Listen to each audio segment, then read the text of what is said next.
what I realized though is I also wasn't ready for myself to close deals because I needed to put more effort into. So, but I mean, constant struggles. I mean, you get a little bit of success, you go to an appointment, you think you got it, and then someone else gets it. Or you're talking to a seller and it seems like everything's going well, and then they ghost you, you know? So there were so many opportunities where I was actually progressing, but I was so focused on the monetary success that I forgot the progress I was making.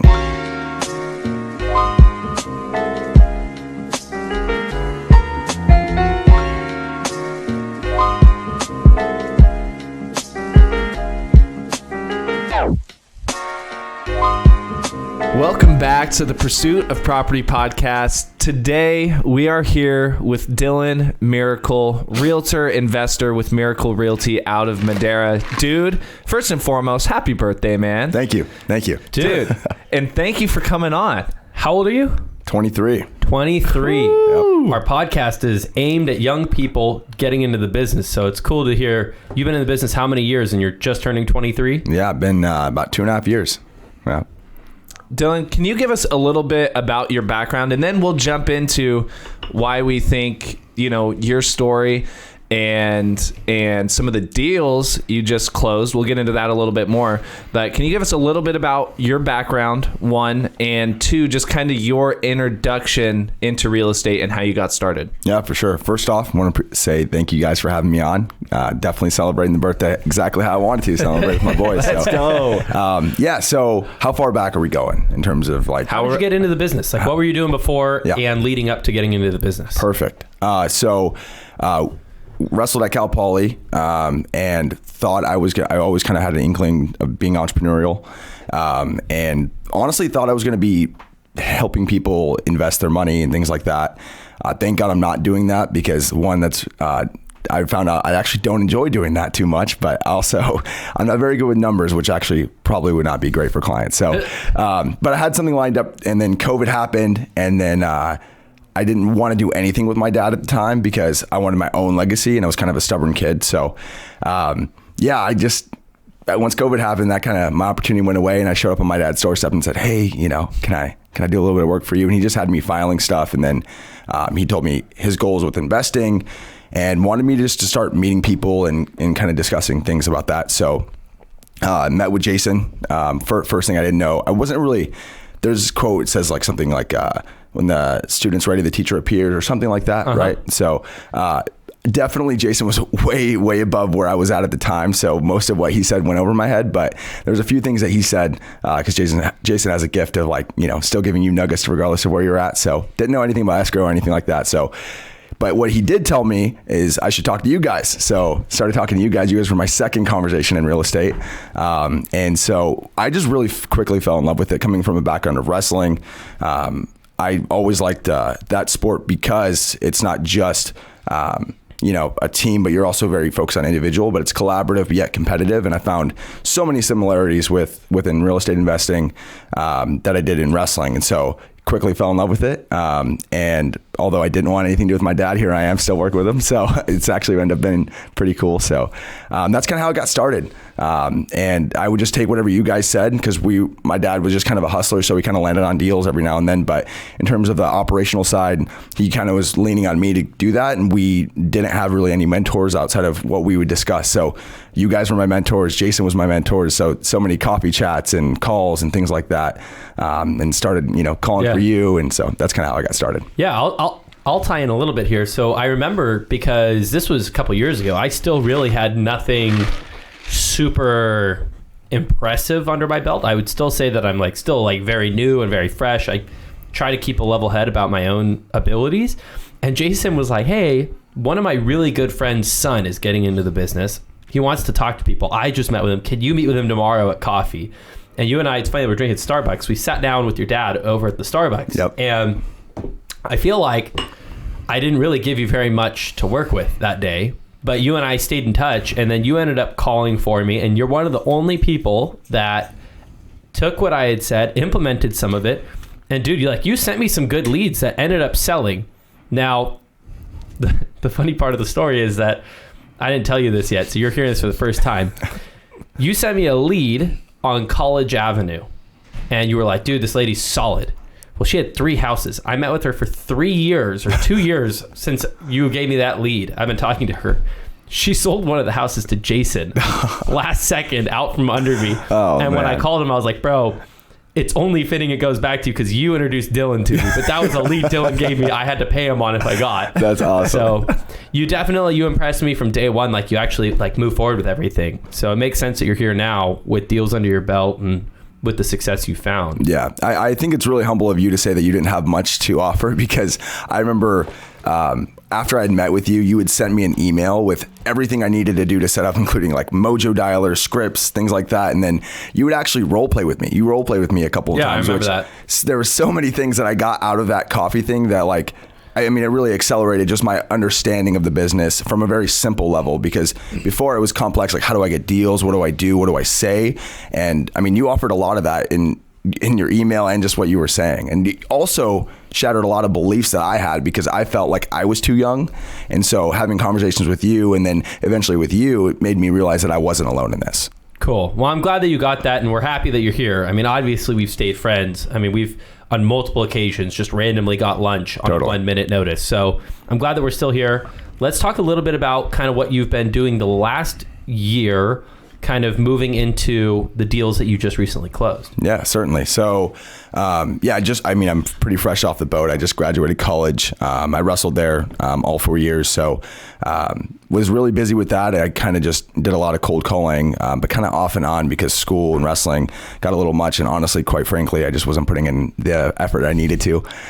So I did a commercial real estate job, because my dream is to be in apartments. And so I found that I was like, if I can learn a little bit here, kind of get mentored, I'd accelerate my growth, right? So didn't end up being the opportunity that I felt like was best spent of my time. And I was actually more alone than I thought I would be. So decided if I was going to be alone, I might as well just keep rocking what I was doing. So segued back and just doing like wholesaling and flipping and stuff. So since I graduated, probably I'd say in July, I've been hitting it pretty hard, doing a lot of sales calls, trying to book appointments, doing a lot more networking. And then in the last 4 months or so, I've been a lot more active on social media, which has taken me the longest to be comfortable with doing, because it is kind of weird putting yourself out there, I got to say. But that's kind of what I'm doing now. So I'm just always on the phones, always trying to talk to people that are like-minded, because especially given our age, I think that it can be really lonely. So it's nice to kind of be riding along on this crazy journey with some friends.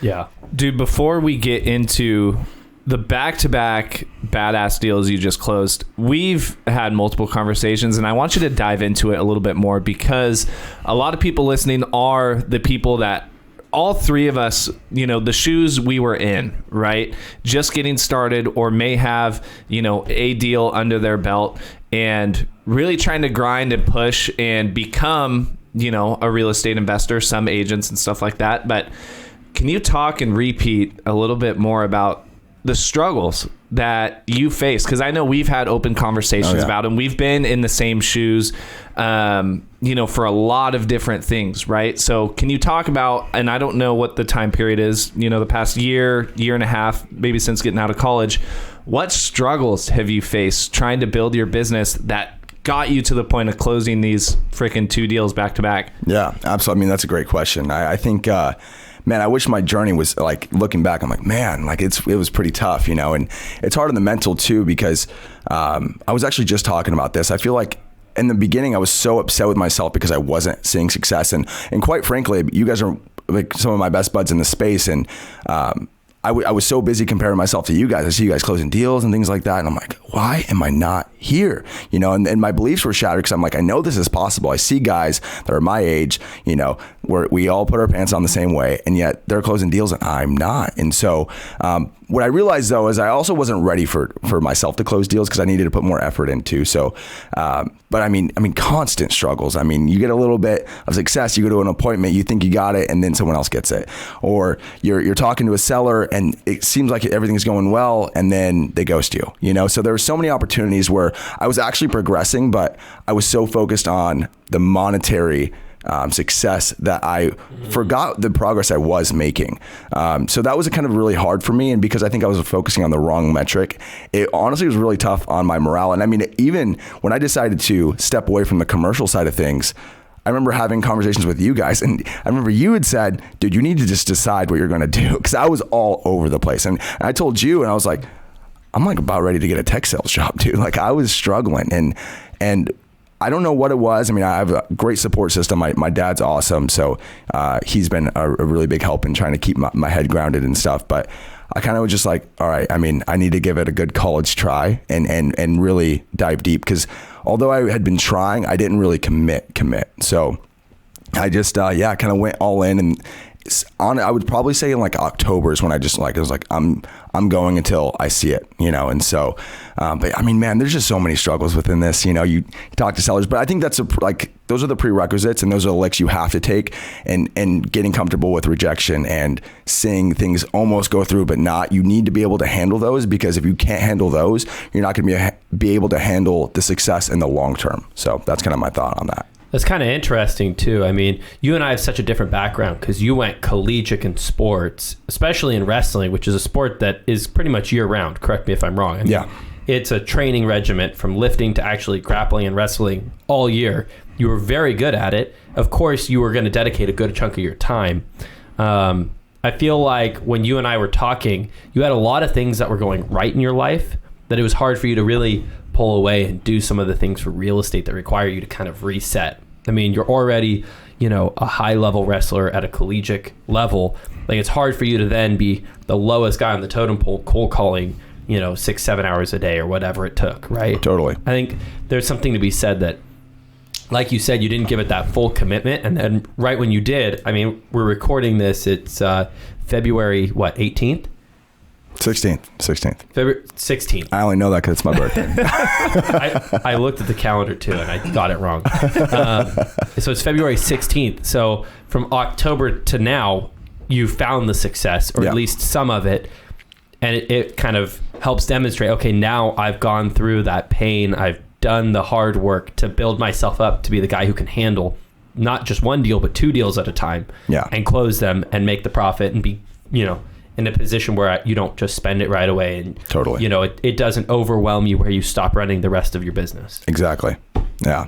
No, that's a good point. I mean, it's funny though, because now closing these and being on that like initial first deal hump, because I mean, I've brought deals to the table. I was working acquisitions for my dad for a while. So I kind of know that process, but from doing it start to finish and really handling the negotiation, because I would always just bring the lead, whether it was to you or to whoever, I would bring the lead and then they would close it, so I didn't have to work on the negotiation. I didn't have to get the contract signed. That was all left up to whoever I was working with. And so, I mean, it's funny because being on the other side of that, I mean, and being nervous throughout the whole thing, I don't really feel that much different. It's funny because I was like, oh, I'm going to feel different, but I'm noticing more and more, the more that you achieve goals, it's more about the process and the person that you become along the way en route of that goal. But not, once you get there, it's kind of like, what's next, Yeah.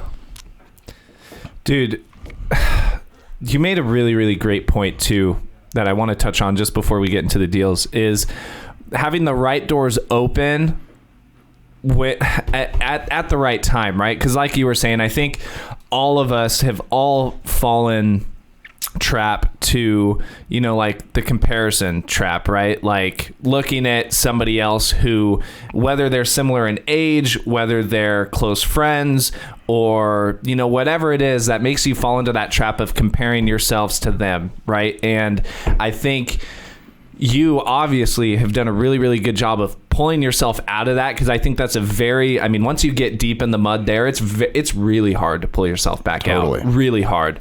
But like you said, I think that just the interesting part of that is, while you were going through all that, it wasn't really processing all of the things you were learning along the way, right? Like it wasn't it wasn't time. It wasn't the perfect time to just boom, bombard you with all these deals, because you hadn't gone through and learned the process of that actually goes into doing deals. It's like somebody immediately, like jumping in and wanting to know everything about mathematics right away, right? No, you've got to build your way up. You've got to start somewhere and continuously learn in order to get to the point of being an expert or being somebody who can freaking ink and close deals. 100%. So let's talk about them. Let's talk about those 2 deals, man. break them down for us. Where did they come from? How did they pencil out? Give us everything. Yeah. So they came from cold calling. Like I said, I had been off and on. I would, cold call consistently, and then I would stop. But over the course, you kind of just eventually, and when I first started, it's funny that you said that one of the leads that I had sent you actually panned out, because that was literally a lucky draw. Any person that I talked to that would just talk to me was a lead. So super grateful. That. Yeah. I'm happy to hear that, because the biggest thing for me is you were trying to tell me is like, okay, this is a cold lead. I'm like, no, but they said they'd sell. You're like, yeah, but they said that, if they get their price. And I'm like, oh, like that's not a hot lead. They said they'd sell though. And so that was a really hard thing for me to grasp. And I actually just made a video about that not too long ago. But so I picked up this lead, right? And so this is probably 2 years ago now. Took me about a year of talking to her, building rapport, to actually get my foot in the door and get an appointment. So we get an appointment. This is now, summer of 21, probably, I think. So we go there, and these properties are, not in the greatest condition, which is perfect for us, because now we can bring solutions to the table. So we go there, and they're in rough condition, but we go there and we offer, I think initially we offered like 75 or something like that, like pretty low. For two properties or just one? So it was two properties in one parcel, and then at the other time it was another property. And then I think we offered like in total it was like 165 or something. Wow. for all three, but technically two parcels, right? So, but we actually tried partnering with Jason on this one, and he was like, dude, this is rough. Like, I don't even want to take this on. So we offered, and they're like, yeah, you're way too low. Then we came up and we're like, okay, well, forget about this one property. We'll just do the two properties on one parcel. We'll do 115. And so we were trying to do seller finance and a bunch of other creative ways. We gave them like several different offers, but way too low. They weren't willing to take it. So for me, right, you only really stop calling someone unless they tell you, don't ever call me again, take me off your list. Those are like the magic words. And if there's sellers out there right now watching this, those are the magic words that get us to stop calling you. So hopefully you guys don't watch that. But so I just kind of kept following up, but also trying to really focus on building the relationship, because at the end of the day, like, these are still people, right? So yes, we want to make money and transact, but we also want to be building relationships with people. So that's one thing that I think has helped me throughout this process, and where I think that I can leverage well. So anyways, followed up every couple months. Hey, I'm still interested in buying your property. If you're ready to sell, no, you're way too low. Okay, no worries. If you guys do want to change your mind, I'm here. Every couple months I would do that. And then sometimes a month comes around and do it again. A holiday comes up. Hey, happy holidays. You guys want to sell your property? I'm still here. So a situation happened where the mom who had owned all these properties had passed away. And so it was incredibly sad. But she was the big reason on why I was too low. The rest of the family wanted to sell. And so when she had passed away, I'd gotten a phone call, and I can't remember if I was at lunch with Dean or I might've been working out with my girlfriend, but I had gotten a phone call, and I have her saved in my number as seller first and then name. And so she called, and immediately I stopped what I was doing and, talking like, we're ready to move. This happened in our family. Like, we want to make a decision. So I was like, oh, okay. And just going through my normal process. Where are you guys out on this? Are you guys looking to sell next week, next month, 3 months from now, tomorrow? Basically, like, whenever you can make it happen, we're ready to sell. And so I was like, okay, now I got to book the appointment just to get some verbal agreement. So before, I don't want them to move with anyone else. So get them to book an appointment, even though I've already seen the properties, and somehow they had gotten worse since the last time I seen them. And it's only been a year. So that's kind of impressive, because it's been the worst property I've seen so far. So we ended up going there just mainly to show face, to build more rapport. Got to meet the sons. The son wouldn't even go into the property. He used to live there, and he's like, he went in for a second and came out and threw up. Like, it was gnarly. But again, you got to have empathy, right? So, even though it was maybe not the greatest condition, again, we're trying to solve problems and not cast judgment. So anyways, we're walking these properties, and she's like, yeah, we're ready to move. And so then that was all the easy part. Getting to the table is the hard part also. But once you're there, like, that, it's semi-easy, right? The hard part is actually negotiating. And that's where I was stumbling and tripping. And we partnered up with Dean and the Home Helpers group on this deal. And so when we're ready to pitch price, they kind of gave me their number. So the biggest thing you want to do first is get their number. So got their number, and we're about, I don't know, $25,000 apart, maybe 30,000. What was their number? I think they were like 85, 90. Okay. Yeah, so actually more than that. So it was like $35,000 that we were apart. And mind you, we had offered 115 a year earlier, but it's a different market, And the properties got worse. Yeah. So Dean and them were like, hey, you need to offer 60. And $55,000 less than what I offered a year before. And so I almost felt it was laughable. I was almost laughing at myself as I was saying this. She's like, where are you guys at? I was like, well, I'm talking to my partners and we need to be at 60. And she was like, oh yeah, that's way too low. And I was like, okay, well, it's tight margins here, blah, blah, blah. So we go through, our thing, we're negotiating, and then we get down to where she's at 75 and I haven't moved. I'm still at 60. And she's like, yeah, I just don't think that we can make that happen. I'm like, I hear you. I really wish I can do it. And then I call Dean back and I'm like, I don't know what to do. Like, is there still a deal there? He's like, they're bad, but we want to make sure we can dispo it here because we'll know we'll have buyers. So I was like, okay. So what I do, he's like, just say that you're talking to these, talking to your partners and this is where they can be. But you went at bat for them for her and now you're at 65. So I took that and ran with it. Hey, I'm really at bat for you. I tried to get them up. They really wanted to be at 60, but I nickel and dimed them. We're able to get to 65. So but this is what I've learned biggest in negotiation is silence is so powerful. I said the number and all I wanted to do was just jump up to her number. Oh yeah. I wanted to explain. I wanted to jump to her number and I just let it sit and marinate. And my heart was just the whole time, right? So just so the audience could hear it. But so I said it. And then after about 15 long seconds, I felt like, I had aged 2 years within that 15 seconds. She's like, we'll take it. And so immediately I was like, oh, do you want me to send you a DocuSign? Or I was like stumbling and she's like, just come to my property. So we got it signed. And then, so that's kind of how that happened. And then we bought the other one. This was the biggest negotiation, but we bought the other one for 140. So we initially offered 135. We bought it for 140, and then we got these two properties on one parcel. We bought them for 65. So the other property was that third house next door? It actually ended up being same seller. Yes, it ended up being a different property than we initially talked about a year previously. Also in really bad condition, but in different ways because this was more of a hoarder house. The other one was just. It smelled bad, so this is pretty crazy. But yeah, so we bought that one for 140, the nicer one, and then the two that were really, really jacked up that probably have to be completely demoed. We bought that one for 65. Damn. Yeah, I think. Talk to us a little bit. You brought up earlier that you felt like you had to really get used to losing out on deals, and you had to feel like you had to develop like a sense of understanding that like you were talking to these leads that would sometimes sell to other people. Yeah. Do you think that played a part in you being able to give them that number and then shut up? 100%. 100%. Yeah. I think I don't know. I mean, even like in dating and life, like people can sense like a level of neediness, and so people want to transact with people that they like and trust, and so they don't want to feel like you need them. And I feel like that's something that I really had to learn, and someone that I think that wears their heart on their sleeve. I have a hard time with rejection, or at least I used to have a really hard time with rejection. And so the years previously, leading up to this was just me being able to weather the storm and being comfortable with rejection so that I can walk away from the deal, And so, certainly I think that all of those were prerequisites for my ability to have this conversation. So yeah, I think it definitely prepared me for that, for sure. I'm curious, what you said you aged 2 years in that 15 seconds. It felt like it. What was your instinct when you were you on the phone or were you in person? Yeah, I was like this on the phone, and speaker actually recorded it. That's actually a funny story, and I posted it, but I can talk about that a little bit later. What was going through your head for the 15 seconds that you're sitting there? You've given them an offer. It sounds like you've put a stupid amount of time into building this relationship, and you're still off. You said, okay, like I pushed hard. I got my partner up to 65. That's the absolute highest I can do.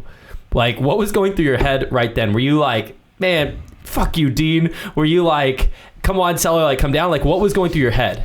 Oh my gosh. Yeah. Everything. I mean, I was frustrated at myself. I'm like, oh, like this is such an awkward situation. Like, and I felt bad, and then I'm like, Dean, like, cause they were actually, I mean, it's not like I was lying. They were at 65. Like they didn't want to come up. Yeah. And so I'm sitting there and I'm like, well, I'm not lying, but I'm like, it's $5,000 guys. Like, are we going to lose a deal over $5,000? And I'm like, I was getting so frustrated, I'm like, I've been working 2 years. Like, I don't need the deal, but I need the deal. You know what I mean? Like I had been up until that point, I had been cashing out everything. I would like spend, cause I still pay rent for a house in SLO. I was just telling him about that the other day. And I've been going to zero every single month. I pay my credit card bills because I bought a mentorship and stuff. So I pay my credit card bills, I pay for groceries, gas, and then my rent, back to zero. So I didn't need the deal. mentally, but I actually needed the deal to happen. So I was getting very frustrated because for Dean, this is something they do often. It's like, oh, if we lose a deal, we lose a deal. For me, I'm like, we can't lose this deal, guys. We really can't. Diamonds are made under pressure, man. Yeah. So you were sitting there, you're freaking out. What was the feeling when they said yes?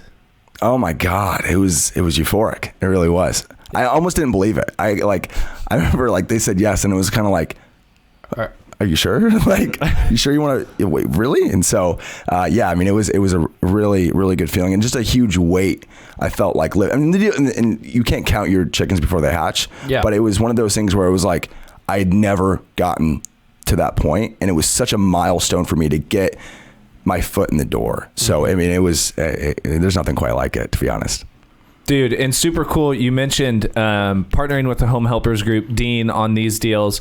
Let's talk about both of them. Obviously, Dispode, right? You guys wholesale to end buyers. Can you talk a little bit about the numbers? What were the assignment fees? What did you walk away with? And now, how are you kind of handling that money now that you just got this spurt of income from 2 deals, dude? Yeah. I know we were talking. We had our friend from Sacramento, Jace, and I was telling Dylan. He was saying he closed his first deal and he went out and bought a Mercedes. And now I know Dylan didn't go out and buy a Mercedes, but talk about the financial part a little bit and how it felt. What are the numbers and what are you doing with that money now? Yeah. So we did. So we wholesaled these. Dean and them, just a quick shout out. They are amazing. They really helped navigate this, and I think put out a lot of fires that could have potentially happened. My dad's really good too, but there's just a whole other side. He does a lot of fix and flips, rentals and stuff. So the wholesale is just a different hustle.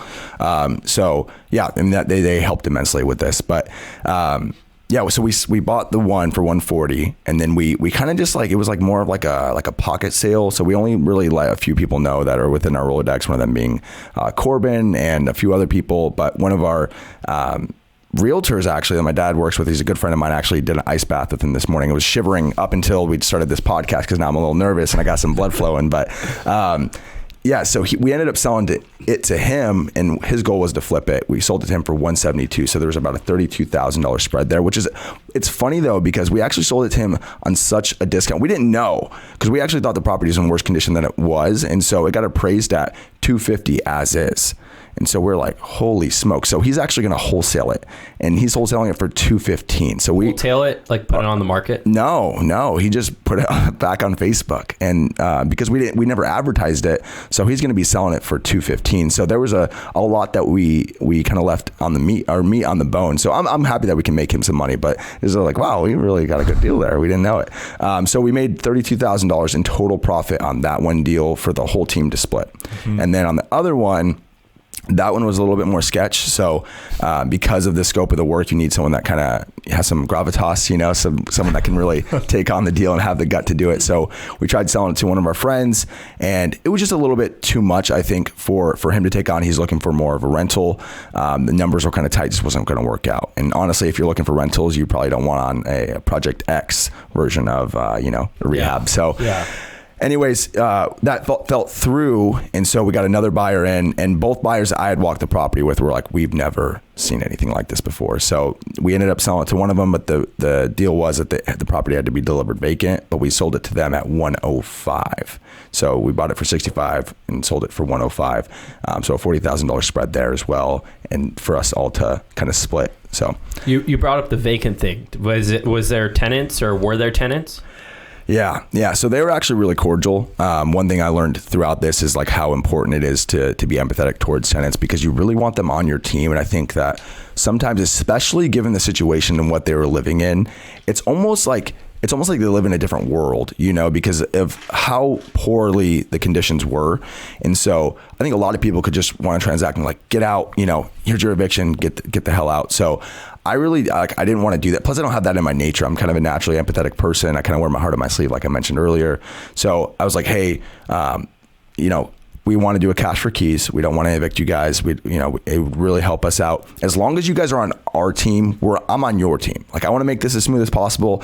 And I kind of like put it in their head. I was like, I know you guys want to make it as smooth as possible. You guys don't want this. We don't want this. And as long as you guys are willing to work with us, we're willing to work with you. So we offered them $1,000 each, and just to kind of start to see where they took it right away. I was like, I'm not going to offer more. But so they took it, and everything was smooth sailing. I mean, there were some fires to put out here and there. You know, I get phone calls random times, like 9 o'clock. Sometimes I have to answer them.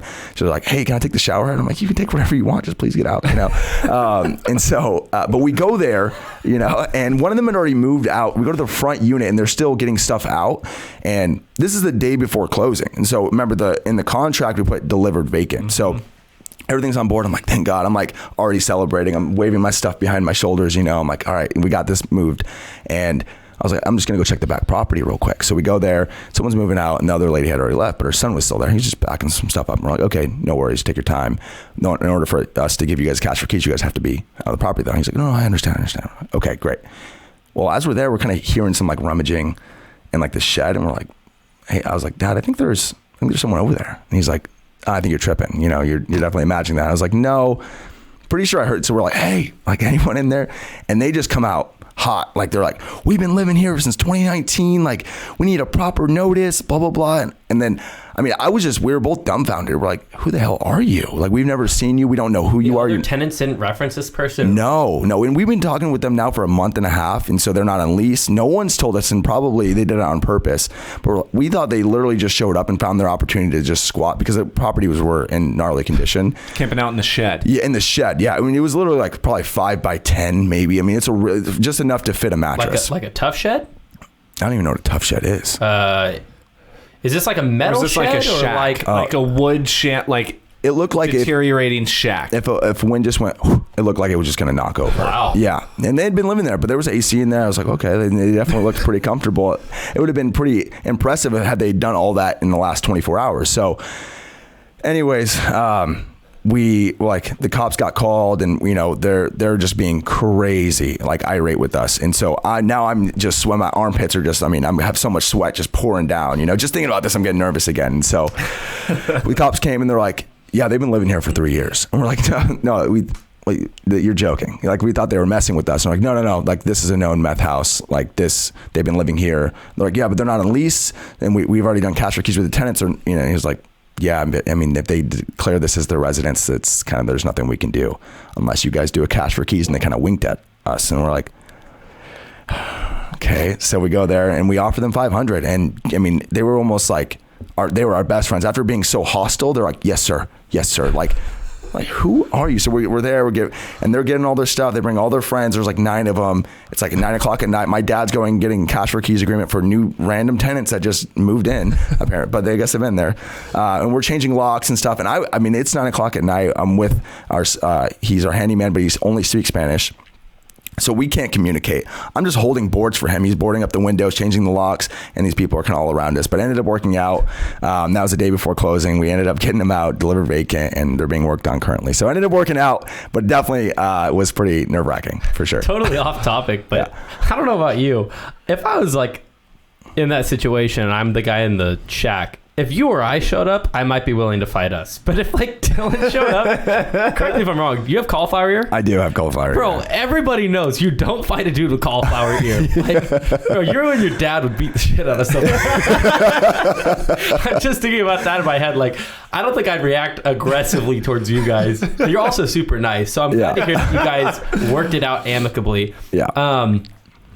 God, that has to feel so good to be done. Yeah, man, it was, I forgot who I was talking to, but I was like, man, like considering it was my first like real deal and being a part of from the start to the finish, I was like, there's so many like parts where you're like, is this deal going to go through? Like and then you kind of like, at least in my case, like I really kind of needed this deal to go through, like not just for the money, but for my confidence.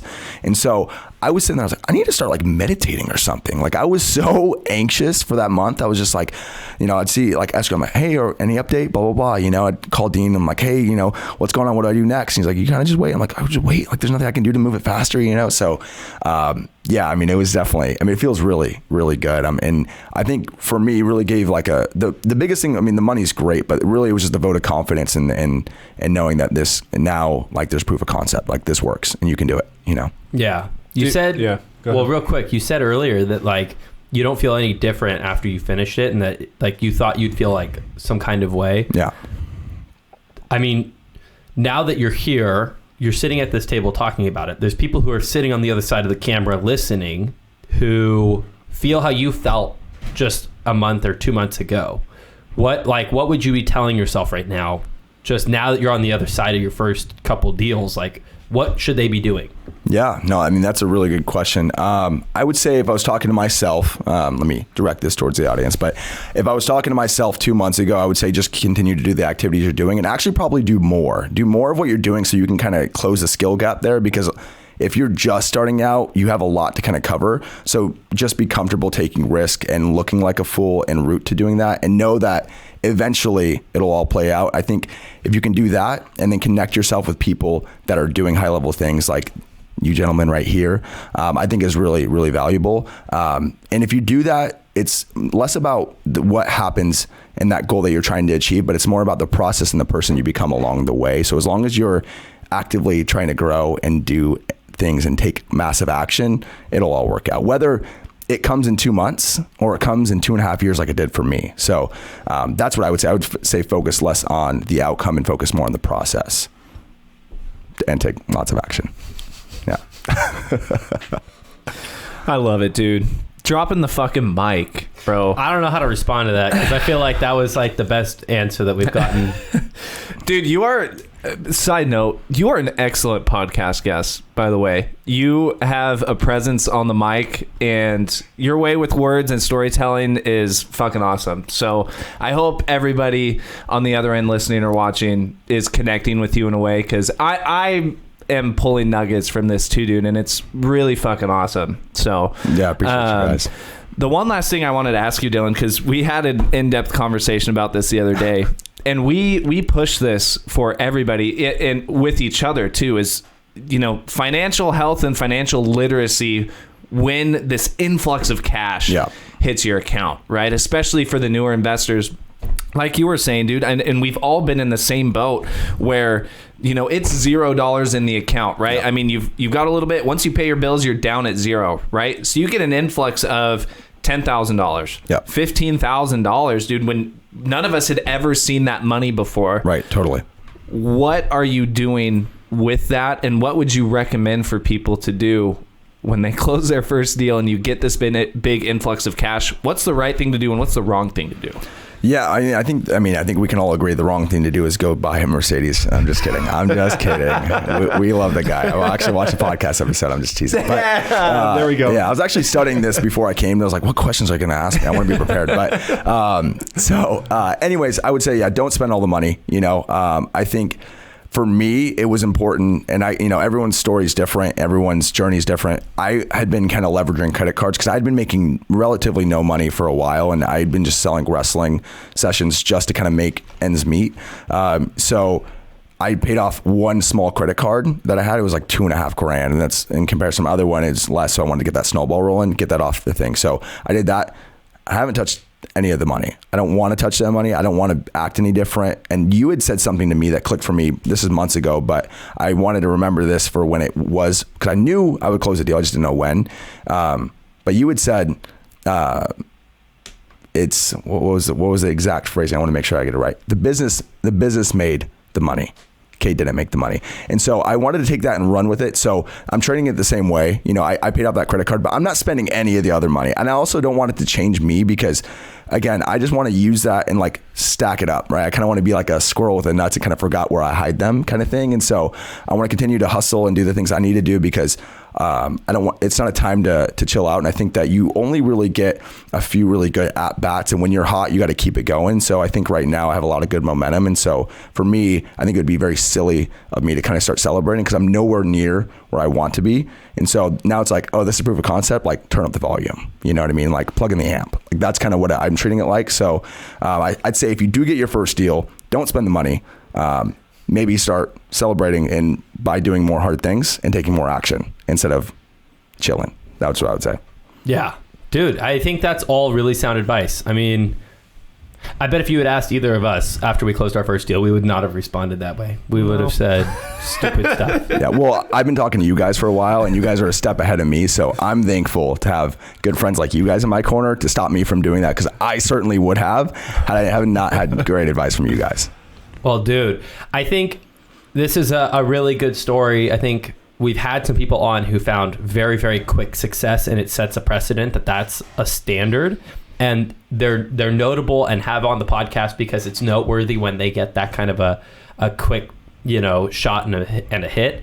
I think it's more normal to see somebody like you who has to develop and grow, and the luck may not always be on your side. And so you have to put real serious discipline into making it happen. So I think a lot of people who might be discouraged right now with the way that their business income might look might be able to take some really good nuggets about how personal growth plays a huge part in this. So yeah, certainly.